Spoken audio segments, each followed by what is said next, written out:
Good morning everybody. આજનો આપણો topic અપૂર્ણ પ્રભુતા છે.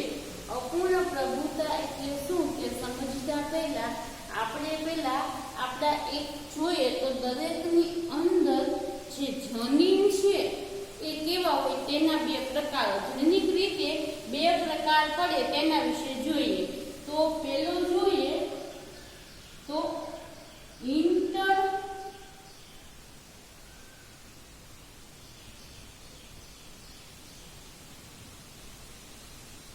અને બીજું ઇન્ટરજીનેટિક અને બીજું જોઈએ તો ઇન્ટ્રાજીનેટિક.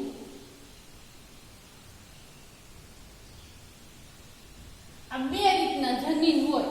હવે ઇન્ટરજેનેટિક અને ઇન્ટ્રાજેનેટિક એટલે શું?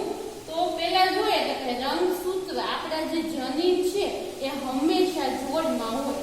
તો કઈ રીતના? તો કે આ રીતના છે આપણું રંગસૂત્રનું છે સ્ટ્રક્ચર છે એ જોવા મળે.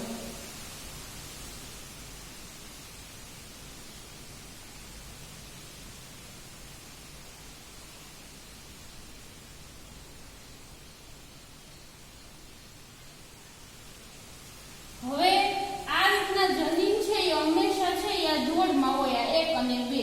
તો હવે છે આની ઉપર છે એ બધા એના લક્ષણો હોય. હવે જ્યારે છે એ આ રંગસૂત્રનું લક્ષણ આમાં જાય તો એને છે એ ઇન્ટ્રાજનીન કહેવાય. આનું જે લક્ષણ આમાં જાય એને ઇન્ટ્રાજનીન કહેવાય. હવે ઇન્ટરજેનેટિક કોને કહેવાય? તો કે ઇન્ટરજેનેટિક એટલે કે અથવા તો જનીનિક અથવા તો એલેલિક પણ કહેવામાં આવે છે. તો હવે જોઈએ કે આ જોડ આખી છે. હવે અહીંયા કોઈ બીજી જોડ આપણે લઈએ છીએ. જ્યારે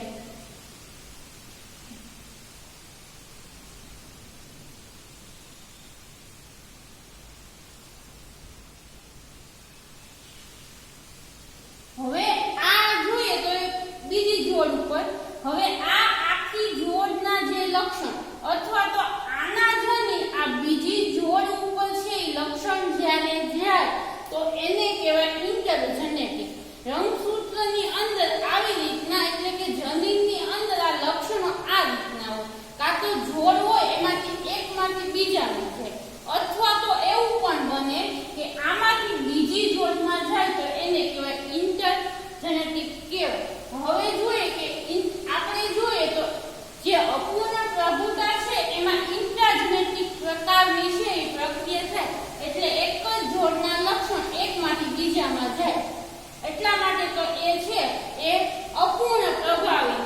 જે છે એ જે જનીન પૂર્ણ રીતે પ્રભાવી ન થઈ શકે તો ત્યારે જે એને અપૂર્ણ પ્રભુતા કહેવાય. અને ત્યારે છે ઇન્ટ્રાજેનેટિક પ્રકારની છે એ ક્રિયા થતી હોય.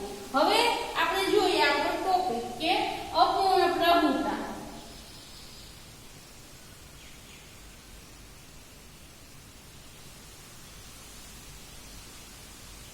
હવે સૌપ્રથમ જોઈએ તો અપૂર્ણ પ્રભુતા છે કોરેન્સ નામના વૈજ્ઞાનિક દ્વારા છે એ આપવામાં આવી હતી. હવે કોરેન્સ છે ઈ આ મેન્ડલે છે આવું થોડું ઘણું વર્ણન કર્યું. ઈ પછી અપૂર્ણ પ્રભુતાનો સંપૂર્ણ ખ્યાલ છે એ કોરેન્સે આપ્યો હતો. હવે કોરેન્સે આપ્યો હતો. હવે જોઈએ તો કયા કયા જનીન કે કયા ઉદાહરણ ઉપર છે એના પ્રયોગો કરવામાં આવ્યા હતા. તો પહેલું ઉદાહરણ કે જે આપણે જોઈએ તો શ્વાન પુષ્પ. હવે શ્વાન પુષ્પને બીજું કેવું હોય તો ડોગ ફ્લાવર પણ કહીએ છીએ.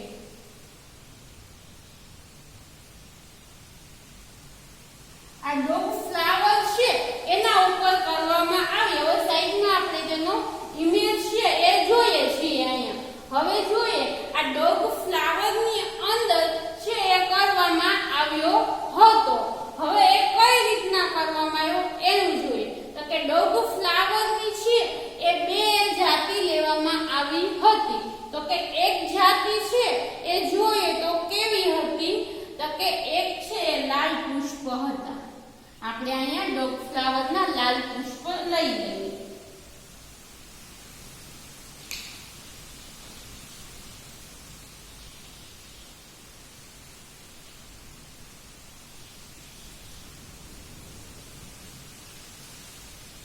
આ ડોગ ફ્લાવરના લાલ પુષ્પ. હવે આ ડોગ ફ્લાવરના લાલ પુષ્પ એના માટે એને જે સંજ્ઞા આપી તે કેપિટલ આર, બંને છે એ કેપિટલ આપી. હવે એની સાથે છે એ સંકલન જે કર્યું એ માટે છે એને સફેદ પુષ્પ લીધા હતા.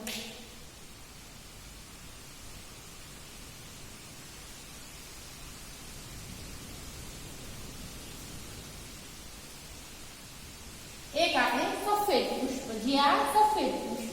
હવે સફેદ પુષ્પની સંજ્ઞા સ્મોલ આર આર. આ હંમેશા બંને જોડમાં જ રાખવાના, એને કોઈ દિવસ અલગ પાડવાના નહીં. જે રીતના છે મેન્ડલે વટાણામાં છે એ સંકલન કર્યું હતું એ જ રીતના ત્યારે આપણે જોઈએ તો કે ઉદાહરણ તરીકે સંકલન કઈ રીતના કરી શકાય, તો આની ઉપર જે પરાગરજ છે તેનો આની ઉપર છંટકાવ કરવામાં આવે તો એ બંને વચ્ચે સંકલન થઈ જાય અને આના જે બીજ આવે આ પુષ્પ પછી એને ઉગાડે ત્યારે આપણને F1 સંતતિ મળે. હવે અહીંયા F1 પેઢી છે એ આપણને શું મળે તો કે જોઈએ તો કેપિટલ R અને સ્મોલ r. પરંતુ છે અહીંયા જે કલર છે એ આપણને છે એ ગુલાબી પુષ્પનો મળે. જ્યારે વટાણામાં જોયું ત્યારે શું મળતું હતું તો કે એક છે એ ઊંચો વટાણાનો અને નીચો વટાણાનો છોડ લઈએ તો F1 માં ફક્ત આપણને છે એ ઊંચા છોડ મળતા હતા. અહીંયા તો શું થયું તો કે આ બંનેથી કંઈક અલગ જ મળ્યું. આ બંનેનું સંમિશ્રણ થયું તો ત્યારે છે એ આપણને ગુલાબી પુષ્પ પ્રાપ્ત થયા. તો અહીંયા છે એ આપણને જે પુષ્પ મળે છે તે ગુલાબી કલરના પુષ્પ મળ્યા છે કે જેને છે કેપિટલ R સ્મોલ r. તો કે આનું કારણ શું છે તો કે જનીન જે R કેપિટલ R જે છે એટલે કે લાલ પુષ્પ છે એ સફેદ પુષ્પ ઉપર પૂર્ણ રીતે પ્રભાવી નથી થઈ શકતું. એટલા માટે એટલે શું તો કે અહીંયા જે રંગસૂત્ર હશે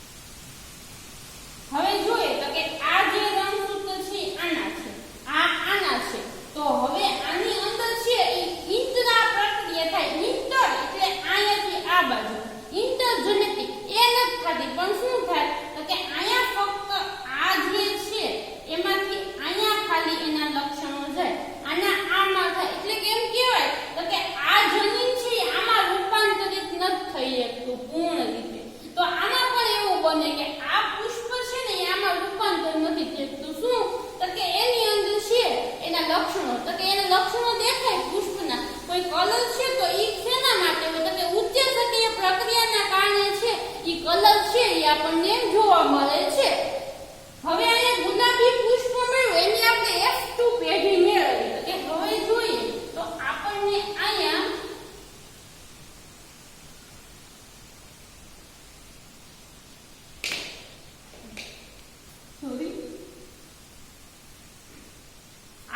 અહીંયા પેલા ગુલાબી પુષ્પ મળે છે.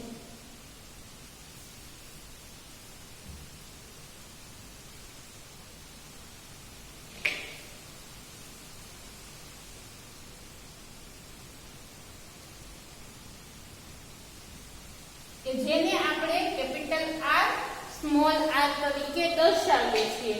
હવે આ ગુલાબી પુષ્પ જોવા મળે છે તેની અંદરથી છે આપણે F2 પેઢી મેળવવાની છે. કઈ F2 પેઢી મેળવીએ એ માટે એને પુનેટ સ્ક્વેરના ખાનાનો ઉપયોગ કર્યો હતો. પુનેટ સ્ક્વેરના ખાના દળના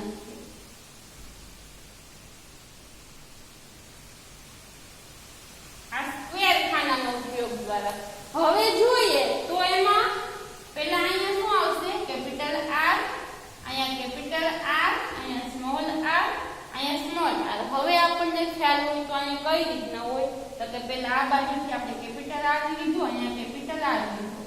હવે અહીંયા જોઈએ તો પહેલા કેપિટલ R લીધું સ્મોલ r. હવે અહીંયા જોઈએ તો પહેલા કેપિટલ R પછી સ્મોલ r. આ બંને અહીંયા આ બાજુ r, આ બાજુ સ્મોલ r, બંને સ્મોલ r. હવે આપણે જોઈએ તો કઈ રીતના આપણને F2 પેઢી મળે છે તો કે આ કેપિટલ R વાળું એક મળે જે કેવું છે તો કે લાલ પુષ્પ રાતા પુષ્પ કહીએ તો આપણને લાલ મળે છે હવે જોઈએ તો આ જે છે એ બંને મિક્સ જનીન છે કે જે કેવા છે વિષમયુગ્મી જોડ છે કે જે વિષમયુગ્મી સરખી નથી પરંતુ વિષમયુગ્મી છે કે જે કેવી તો કે ગુલાબી આ પણ ગુલાબી હવે જોઈએ તો આ નીચેનું છે એ આપણને કેવું મળે તો કે સફેદ આ સંજ્ઞા કોની છે તો કે સફેદની છે તો હવે અહીંયા આપણે જોઈએ તો આપણને જનીન શું મળે છે તો કે આપણને જનીન પ્રકાર છે એ એક્ઝેમ બેઝેમ એક કે જે કોના પ્રમાણે છે એક સંકરણ પ્રયોગના આધારિત છે હવે આપણે જોઈએ કે સ્વરૂપ પ્રકાર કેવું છે બાહ્ય રીતના કઈ રીતના આ દેખાય છે તો આ બાહ્ય રીતના જોઈએ તો આ આપણને લાલ દેખાય એટલે લાલ એક બે ગુલાબી દેખાય એટલે બેઝેમ એક સફેદ દેખાય એટલે કે જોઈએ તો સ્વરૂપ છે એક્ઝેમ બેઝેમ એક કે જેની અંદર જમીન અને સ્વરૂપ બંને સરખા જ છે એને અપૂર્ણ પ્રભાવી કહી શકાય કેમ એવું બન્યું તો કે આ જે છે એ બંને છે આપણે જ્યારે છે વટાણાના છોડ લીધા તો આ ત્રણે સરખા હતા એક જ અલગ હતું બાહ્ય સ્વરૂપમાં અહીંયા બાહ્ય સ્વરૂપ છે એ ચેન્જ થઈ જાય બદલી જાય છે કોના કારણે તો કે આ જે જમીન છે આની ઉપર પૂર્ણ રીતે પ્રભાવિત થઈ શકતું નથી એના માટે આપણને છે એ આવો રેશિયો મળે છે હવે નેક્સ્ટ એને ઉદાહરણ એક એવું પણ લીધું હતું આ આપણા પાઠ્યપુસ્તકમાં નથી પરંતુ નીટની એક્ઝામમાં આપણને આવું બધું બહુ કામ આવે એટલા માટે તો હવે છે એટલો આપણે થયો કે અપૂર્ણ પ્રભુતા હવે આપણે નેક્સ્ટ થોડું બાદનું જોઈએ એમ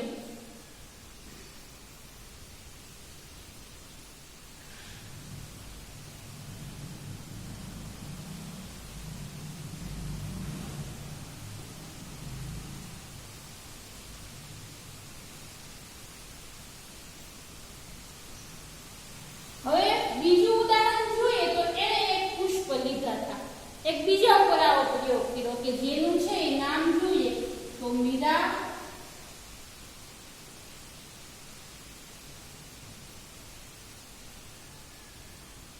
કે જેનું નામ છે મિરાબિલિસ જલાપાની અંદર કે જેને ગુજરાતીમાં આપણે કેવું હોય તો સામાન્ય રીતે કહીએ તો ગુલબાસ કે જેના પુષ્પ છે ને રાત્રિમાં નાના નાના છોડ આવે એવી રીતના આપણે આ પુષ્પને જોયા હવે ગુલબાસની ઉપર કર્યું હવે ગુલબાસની અંદર જ્યારે આવું કરવામાં આવ્યું હતું તો એની અંદર પણ આપણને આ જ મળ્યું હતું કયું પ્રમાણ તો કે પહેલા છે એને સંજ્ઞા એ માટે જોઈએ તો આપણે જોઈએ તો કે આ મને ગુલબાસના બે છોડ લઈએ આપણે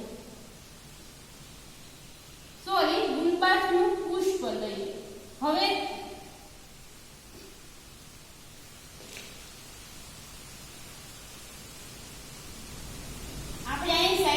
ગુલબાસનું પુષ્પ છે એ જોઈ શકે તો ગુલબાસનું પુષ્પ લીધું આ ગુલબાસના પુષ્પ છે એમાં જોવો તો એને સંજ્ઞા છે એ કેપિટલ બી હવે એ જ રીતના છે કે ગુલબાસનું એક છે એ જોઈએ તો લાલ પુષ્પ લીધું છે અને એક છે એને જોઈએ તો સફેદ સોરી પીળું પુષ્પ લીધું છે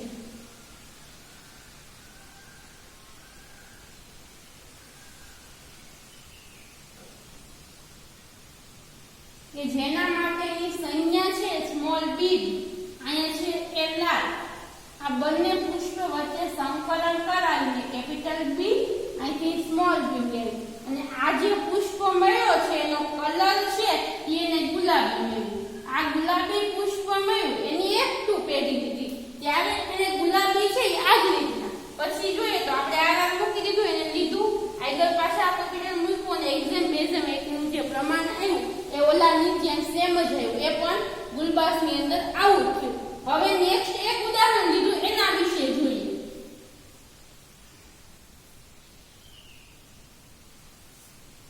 તો જોઈએ તો એન્ટાલ્યુસી કે જે એક ફાઉલ મરઘાની જાતિ છે એના માટે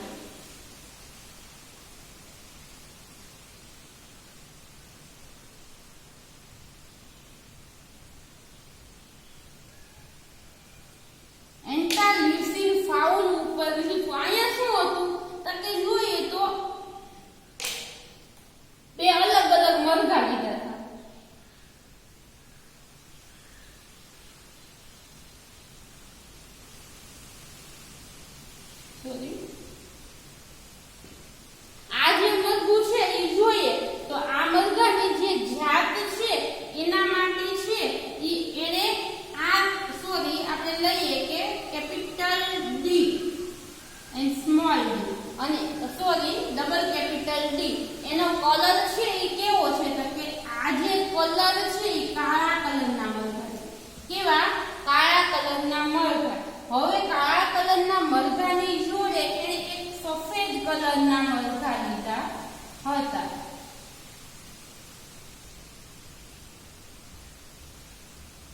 કે જેની સંજ્ઞા એને જોઈએ તો સ્મોલ ડી લીધી. Small D.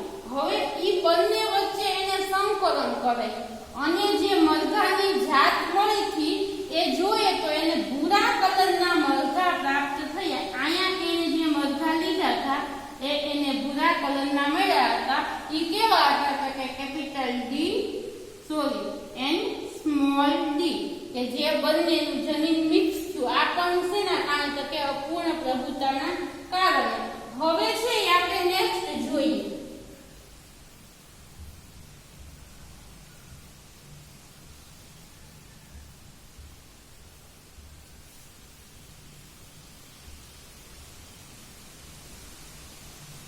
હવે છે ઈ જે મરઘા મળ્યા હતા કે જે કેવા હતા તો કે ભૂરા કલરનું છે એ કઈ આપણને મરઘા છે એ મળ્યા હતા. આ ભૂરા કલરની મરઘાની છે એ કેપિટલ ડી સ્મોલ ડી. હવે એને આપણે જોઈએ તો આઈધર F2 મેળ્યા મરઘાની મેળવી તો ત્યારે શું મળે તો કે આપણે જોઈએ તો સ્ક્વેર ખાનાનો ઉપયોગ કરીએ. ખાસ સ્ક્વેર ખાનાનો ઉપયોગ કરતા આપણને આવું જોઈએ. Capital D small D capital D small D અહીંયા કેપિટલ ડી અહીંયા capital D small D capital D small D અહીંથી બંને બાજુથી સ્મોલ ડી. અહીંયા પણ જોવો તો મિક્સ જાતિ મળે કે જે કેવું મળે તો કે એક મરઘું છે એ કેવું મળે તો એક આપણને કાળું મળે બીજું આપણને સફેદ મળે પણ બે છે એ કેવા મળે તો કે ભૂરા. એટલે આપણને અહીંયા પણ એક્ઝેમ બેઝેમ એકનો રેશિયો મળે છે. તો આમ તો જોઈએ ને તો આ કોરેન્સ મેન્ડલ એ બધા છે ટોટલ રેશિયો આપણને આપી તો યાદ રાખો. ચોક્કસ ગાણિતિક તર્કની આધારે આ બધા પ્રયોગો છે એ આપ્યા છે. તો આ છે આજની આપણી અપૂર્ણ પ્રભુતા કે જે પ્રભુતાની અપૂર્ણ પ્રભુતાની વ્યાખ્યા આપી હોય તો એમ આપી શકાય કે જે છે એ જાતિની અંદર કોઈ પણ જાતિમાં જેનો જનીન છે એ બીજા જનીન ઉપર છે એ પ્રભાવી ન થઈ શકે તો એને અપૂર્ણ પ્રભુતા કહેવાય. હવે આપણે પ્રભુતાની સંકલ્પના છે એ સ્પષ્ટ કરી લઈએ કે કોને છે એ પ્રભુતા કહી શકાય તો કે જ્યારે છે એ કોઈ જોઈએ તો કે બે અલગ અલગ જનીન છે. ઉદાહરણ તરીકે આપણે અહીંયા જોઈએ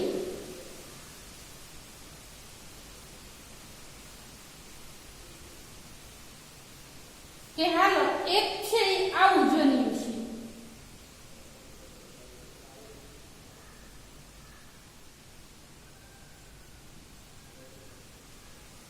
હવે આ જનીન છે એક અહીંયા જનીન છે.